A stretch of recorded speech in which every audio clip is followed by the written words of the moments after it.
வள்ளியூர் அருகே வடலிவிளை பொங்கல் விளையாட்டுப் போட்டியில் 45 கிலோ 60 கிலோ இளவட்ட கற்களை ஆண்களுக்கு இணையாக பெண்களும் தூக்கி அசத்தினர்.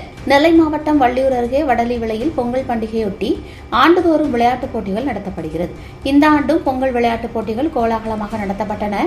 இதில் இளவட்டங்கள் தூக்கும் போட்டிகள் பார்வையாளர்களை வெகுவாக கவர்ந்தன.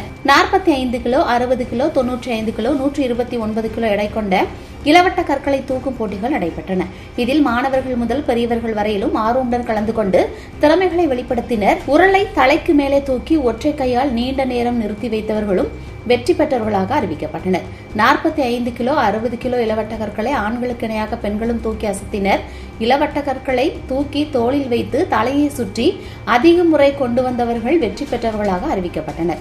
பெண்கள் பிரிவில் 60 கிலோ எடை கொண்ட இளவட்ட கல்லை தூக்கி 26 தடவை தலையை சுற்றி கொண்டு வந்த ராஜகுமாரி முதல் பரிசு பெற்றார். லெஜின் 2ஆம் பரிசு வென்றார். ஆண்கள் பிரிவில் 129 கிலோ இளவட்ட கடலை தூக்கி ஜெப ஜென்சன் முதல் பரிசும், புவின் 2ஆம் பரிசும், மகேந்திரன் 3ஆம் பரிசும் வென்றனர்.